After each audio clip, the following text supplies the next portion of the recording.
الحمد للہ رب العالمین والعاقبۃ للمتقین والصلاة والسلام علی سید المرسلین وعلی آلہ وصحابہ اجمعین اما بعد فاعوذ باللہ من الشیطان الرجیم بسم اللہ الرحمن الرحیم واتخذ اللہ ابراہیم خلیلا صدق اللہ مولانا العظیم وبلغنا رسولہ النبی الامین المکین الکریم ونحن على ذلك لمن الشاهدين والشاکرین والحمد للہ رب العالمین۔ محترم سامعین، آئیے کچھ عرض و معروض سے قبل آقائے نامدار مدینے کے تاجدار جناب روح فدا محمد عربی صلی اللہ تعالی وسلم کی بارگاہ بیگس پناہ میں درود و سلام کی ڈالی نشاور کریں اور پڑھیں بآواز بلند اللہم صلی علی سیدنا شفیعنا حبیبنا کریمنا مولانا محمد مبارک وسلم صلاۃ و سلام علیک یا رسول اللہ صلی اللہ تعالی علیہ وسلم۔ محترم سامعین،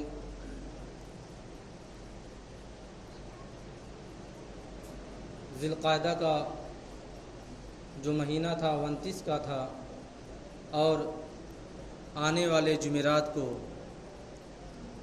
عید الاضحیٰ ہے۔ اللہ تبارک و تعالیٰ نے اپنے بندوں پر یہ نعمتیں چھوڑی اور قربانی اللہ تبارک و تعالیٰ کی ایک ایسی نعمت ہے کہ بندوں پر واجب ہے اللہ تبارک و تعالیٰ کی راہ میں اس کے بندے جانوروں کی قربانی دیتے ہیں، اور فضل اور کرم اللہ تبارک و تعالیٰ کا اتنا ہے کہ خود اپنی واجبات سے سبک دوشی حاصل کرتے ہیں، لیکن فائدہ پورا اٹھاتے ہیں۔ کیوں؟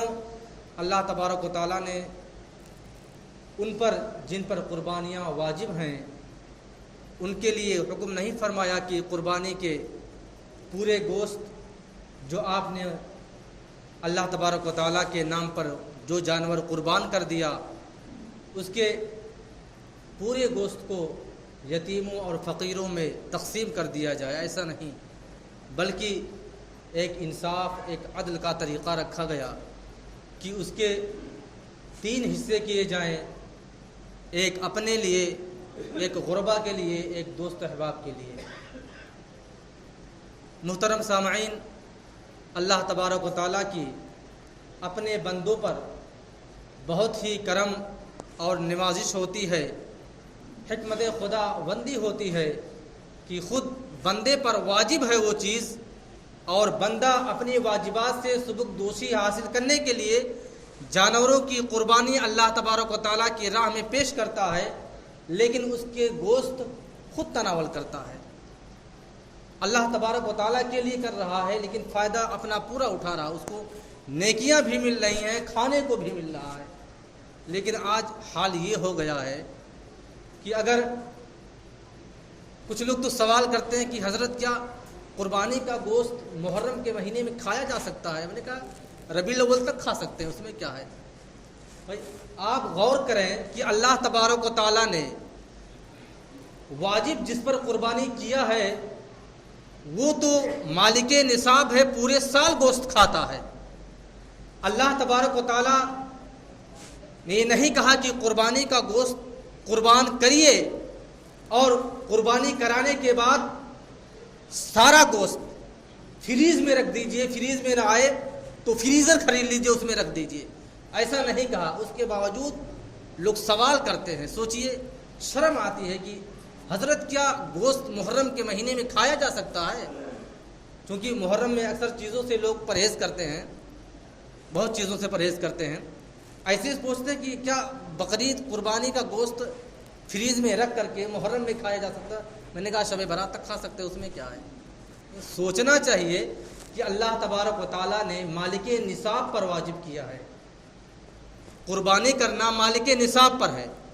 اب آپ کو تو چاہیے یہ تھا کہ اگر آپ کو اللہ تبارک و تعالیٰ نے اتنا دیا ہے کہ آپ پورے سال گوشت کھاتے ہیں، صرف مہینے میں ان 3 دنوں کے لیے غربا اور مساکین کا بھی خیال رکھیں۔ ایسا لوگ نہیں سوچتے، حالانکہ اللہ تبارک و تعالیٰ کا فرمان ایسا بھی نہیں۔ آپ 3 حصے کریں، غربا مساکین میں تقسیم کریں، اور جو کچھ ہو سکے گوشت اپنے کھانے کے لیے 1-2 دن کے لیے رکھ لیں، فریز نہ بھریں، فریزر کو پر نہ کریں، اس کو لوڈ نہ کریں، ایسا ہرگز نہ کریں۔ اللہ تبارک و تعالیٰ نے آپ کو دیا ہے، آپ تو ہر ہفتے گوشت کھا سکتے ہیں، جب چاہیں تب تناول کر سکتے ہیں۔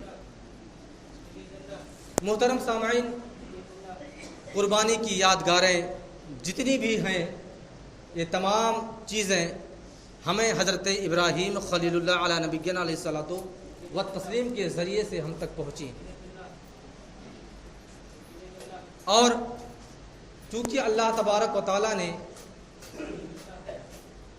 قرآن شریف میں تقریباً 30 مقامات پر حضرت ابراہیم علیہ نبینا علیہ الصلوۃ والتسلیم کے امتحان کے بارے میں ذکر فرمایا ہے، اور آپ کی فضیلت اور آپ کی زندگی کے کچھ لمحات کو اللہ تبارک و تعالیٰ نے سورۃ ابراہیم میں پورا تذکرہ فرما دیا ہے۔ حضرت ابراہیم علیہ نبینا علیہ الصلوۃ والتسلیم کی ایک بہت اچھی خصوصیت تھی، آپ کے اندر ایک بہت اچھی صفت پائی جاتی تھی کہ آپ بہت بڑے مہمان نواز تھے۔ آپ کے سیرت کے بارے میں، آپ کی زندگی کے حالات کا مطالعہ اگر آپ کریں تو آپ کو یہ اندازہ ہوگا کہ حضرت ابراہیم علیہ نبینا علیہ الصلوۃ والتسلیم اپنی پوری زندگی میں کسی بھی وقت کا کھانا بغیر مہمان کے آپ نے تناول نہیں فرمایا۔ اس کی وجہ بھی سماعت کر لیں۔ آپ اگر مہمان کے ساتھ کھانا کھاتے ہیں، آپ کے دسترخوان پر کئی چیزیں ہیں، کئی قسم کے آپ کے دسترخوان پر گوشت موجود ہیں، کئی قسم کی اشیاء آپ کے دسترخوان پر موجود ہیں۔ اگر آپ مہمان کے ساتھ کھا رہے ہیں تو کل بروز قیامت اللہ تبارک و تعالیٰ کے یہاں اس کا حساب نہیں ہوگا، اور اگر آپ تنہا کھا رہے ہیں، کیوں نہ وہ صرف دال اور چاول ہی کیوں نہ ہو، نمک اور روٹی ہی کیوں نہ ہو، کل قیامت کے دن اللہ تبارک و تعالیٰ کے یہاں اس کا بھی آپ کو حساب دینا ہے۔ لیکن اگر آپ مہمان کے ساتھ کھا رہے ہیں تو چاہے جتنی چیزیں آپ کے دسترخوان پر، چاہے جتنے قسم کے کھانے موجود ہوں، کل قیامت کے دن اللہ تبارک و تعالیٰ کے یہاں اس کا حساب نہیں دینا ہے۔ حضرت ابراہیم علیہ نبینا علیہ الصلوۃ والتسلیم کا یہ معمول تھا، کوئی کسی بھی وقت کا کھانا آپ بغیر مہمان کے نہیں کھاتے تھے۔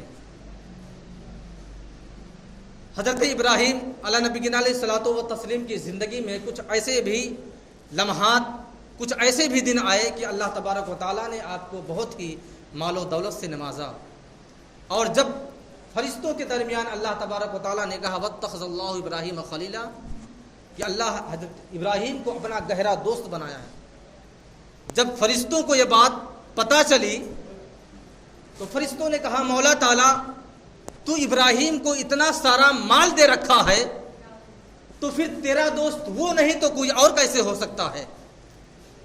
بھائی اتنا، اے مولا تبارک و تعالیٰ، فرشتوں نے کہا کہ اے مولا تبارک و تعالیٰ تو نے ابراہیم کو اتنی مال و دولت دے رکھی ہے تو ظاہر سی بات ہے تو تیرا دوست ہوگا ہی۔ اللہ تبارک و تعالیٰ نے کہا فرشتوں جاؤ امتحان لے لو میرے خلیل کا، تم کو یہی دیکھنا ہے، اگر میری اس کی دوستی مال و دولت کی وجہ سے ہے تو پھر جاؤ امتحان لے لو ابراہیم کا۔ فرشتہ حضرت ابراہیم علیہ نبینا علیہ الصلوۃ والتسلیم ایک جنگل میں اپنے تمام، چونکہ پرانے زمانے میں جو مال و دولت بولا جاتا تھا وہ سونے اور چاندی اور روپیے پیسے کو نہیں بولا جاتا تھا، بلکہ جس کے پاس سب سے زیادہ جانور ہوتے تھے، جانور جیسے بکریاں ہوں، گائے ہو، بھینس ہو، اونٹ ہو، ان سب چیزوں کو مال و دولت کہا جاتا تھا۔ حضرت ابراہیم علیہ نبینا علیہ الصلوۃ والتسلیم ایک جنگل میں بکریوں کے ریوڑ میں چرا رہے تھے۔ اللہ تبارک و تعالیٰ نے فرشتوں کو بھیجا جاؤ میرے بندے کا امتحان لے لو، میرے خلیل کا امتحان لے لو۔ ایک فرشتہ انسانی شکل میں بن کر آیا اور بکریوں کے ریوڑ کے آڑ میں ایک جگہ بیٹھ کر کے اللہ تبارک و تعالیٰ کا ذکر کرنا شروع کیا. ذکر کیا تھا؟ اللہ تبارک و تعالیٰ کا نام لے رہا تھا. اب اللہ تبارک و تعالیٰ کا نام کیا تھا؟ نام تھا اللہ اکبر لا الہ الا اللہ اکبر وللہ الحمد. یہ تھا. اب اس حمد کو اللہ تبارک و تعالیٰ نے اتنا پسند فرمایا کہ قربانی کے ایام میں اس کو شرط قرار یا واجب قرار دے دیا کہ ہر نماز کے بعد ایک بار پڑھنی ہے, وہ بھی بلند آواز میں. بہرحال فرشتہ انسانی شکل میں آیا اور اس طرح ورد کرنا شروع کیا. حضرت ابراہیم نے جب اپنے رب کا نام سنا تو جھوم اٹھے. محبت سے آپ اپنے آنکھوں کو بند کر لیا اور وجد میں آ گئے. جب فرشتے کی نگاہ حضرت ابراہیم پر جمی تھی, جب فرشتے نے دیکھا کہ ابراہیم خلیل اللہ وجد میں آ چکے ہیں اللہ تبارک و تعالیٰ کا نام سن کر کے, تو پھر اس نے ورد کرنا بند کر دیا. حضرت ابراہیم نے آواز لگائی, اے شخص تو اللہ تبارک و تعالیٰ کا جس طرح ورد کر رہا تھا, اس کے ناموں کو لے رہا تھا, بڑی اچھی آواز میں لے رہا تھا, جو اس کے ناموں کو لینا بند کر دیا. پھر سے اللہ تبارک و تعالیٰ کے ناموں کا ورد کریے. اس نے کہا اے ابراہیم ابھی تک تو میں اپنی مرضی سے کر رہا تھا, لیکن اگر آپ کی مرضی سے کروں گا تو پھر فری میں نہیں کروں گا, اس کے لیے مجھے مال کی ضرورت ہے. حضرت ابراہیم نے کہا کیا چاہتا لے لے. کہا کہ یہ جو بکریوں کا ریوڑ ہے جس کی گنتی کوئی شمار نہیں کر سکتا, جو ان گنت بکریاں ہیں, یہ میرے حوالے کر دیجئے. حضرت ابراہیم نے کہا بس اتنا ہی چاہیے, چل تجھے میں دیتا ہوں, لیکن اللہ تبارک و تعالیٰ کا نام سنا. پھر اس نے ورد کرنا شروع کیا, اللہ اکبر لا الہ الا اللہ اکبر وللہ الحمد. چند بار کہا پھر خاموش ہو گیا. حضرت ابراہیم بالکل وجد میں آ چکے تھے, کیونکہ اللہ تبارک و تعالیٰ کی سے آپ کی اتنی نسبت تھی, اتنی محبت تھی کہ جب اللہ تبارک و تعالیٰ کا آپ نے نام سنا تو آپ بالکل وجد میں, آپ پر غشی طاری ہو گئی. جب پھر خاموش ہو گیا, حضرت ابراہیم نے کہا کہ خاموش کیوں ہو گیا؟ اس نے کہا کہ آپ نے جو مجھے مال دیا تھا, جو بکریاں دی تھی, جو طے ہوا تھا اتنا میں نے ورد کر دیا ہے. اب پھر اگر میں کچھ کہوں گا, اللہ تبارک و تعالیٰ کا ذکر کروں گا, تو پھر مجھے مال کی ضرورت ہے. پھر آپ نے کہا کیا چاہتا؟ کہا یہ جو اونٹ کا جو اونٹ کی پورے جنگل سے بھرے ہوئے ہیں, یہ اونٹ کا مجھے مالک بنا دیجئے. حضرت ابراہیم نے کہا ٹھیک ہے. پھر اس نے ورد کرنا شروع کیا, پھر خاموش ہو گیا. پھر کہا کہ حضرت ابراہیم نے کہا کہ بھائی اللہ تبارک و تعالیٰ کا ذکر کر, نام لے, کیوں چپ ہو گیا؟ کہا کہ آپ نے جو دیا تھا وہ تو ختم ہو گیا, اب کیا آپ کے پاس بچا؟ حضرت ابراہیم نے کہا ابھی میرے پاس تو گائے بھینس بچی ہوئی ہے. کہا پھر مجھے اس کا مالک بنا دیجئے, پھر میں ورد کرنا شروع کروں گا. حضرت ابراہیم نے اسے بھی دے دیا. پھر چوتھی بار جب فرشتہ خاموش ہو گیا, حضرت ابراہیم نے کہا کہ خاموش کیوں ہو گئے, اللہ تبارک و تعالیٰ کا ذکر کریے. حضرت ابراہیم وجد میں آ گئے اور اللہ تبارک و تعالیٰ کا نام سن سن کر آپ جھومنے لگے. پھر آپ نے کہا کہ بڑی پیاری آواز تیری ہے, بڑا اچھا انداز ہے, بڑا اچھا لہجہ ہے, کیوں تو نے اللہ تبارک و تعالیٰ کا ورد کرنا بند کر دیا؟ کہا کہ اے ابراہیم جو آپ نے مجھے مال و دولت دیا تھا, آپ کے پاس جو کچھ تھا سب تو دے چکے ہیں, اب میں کس بات پر اللہ تبارک و تعالیٰ کا ذکر کروں؟ حضرت ابراہیم نے کہا کہ اب تو کیا چاہتا ہے؟ کہا ابراہیم آپ مجھے دے بھی کیا سکتے ہیں, جو کچھ آپ کے پاس تھا میں تو پہلے لے چکا ہوں, اب آپ کیا دیں گے؟ حضرت ابراہیم علیہ نبی علیہ الصلوۃ والتسلیم کا اللہ تبارک و تعالیٰ کے عشق میں جواب سنیے. حضرت ابراہیم خلیل اللہ علیہ نبی علیہ الصلوۃ والتسلیم فرشتے سے ارشاد فرماتے ہیں کہ اے شخص تو تمام چیزوں کا مالک ہو چکا ہے, لیکن ان تمام جانوروں کو چرانے کی ضرورت پڑے گی, مجھے چرواہے کی حیثیت سے رکھ لے, میں لیکن تو اللہ تبارک و تعالیٰ کا ورد سناتا رہا, میں تیرے بکریوں کی دیکھ ریکھ کرتا رہوں گا, لیکن تو اللہ تبارک و تعالیٰ کا ورد سناتا جا, میں سنتا جاؤں گا اور تیرے بکریوں کی تیرے اس ریوڑ کی رکھوالی کرتا جاؤں گا۔ فرشتے کے آنکھ میں آنسو آ گئے، حیران رہ گیا، پریشان ہو گیا کہ اللہ تبارک و تعالیٰ سے ایسی محبت تو پھر اللہ تبارک و تعالیٰ کیوں نہ فرمائے واتخذ اللہ ابراہیم خلیلا۔ کیونکہ فرشتہ آیا حضرت ابراہیم کے پاس اور کہا حضور مجھے گلے سے لگا لیجئے، آپ کا اللہ تبارک و تعالیٰ سے جو دوستی ہے، یقیناً اللہ تبارک و تعالیٰ کا جو دعویٰ تھا آپ اس سے کہیں زیادہ آگے گزر کے نکلے ہیں۔ پھر فرشتوں کو آپ نے گلے لگا لیا۔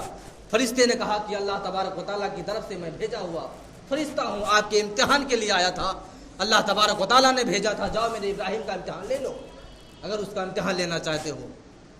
میں رہا چونکہ وقت بہت کم بچا ہے، آج میں تھوڑا تاخیر سے بھی آیا، انشاءاللہ العزیز موقع ملا تو اس بات کو تفصیل سے بیان کیا جائے گا۔ اللہ تبارک و تعالیٰ کی بارگاہ میں دعا ہے کہ اللہ تبارک و تعالیٰ ہم تمام مسلمانوں کو نیک بنائے، ایک بنائے، صراط مستقیم پر چلنے کی توفیق و رفیق عطا فرمائے۔ وآخر دعوانا الحمدللہ رب العالمین۔ السلام علیکم۔ جو حضرات سنت ادا نہ کی ہوں سنت ادا کر لیں۔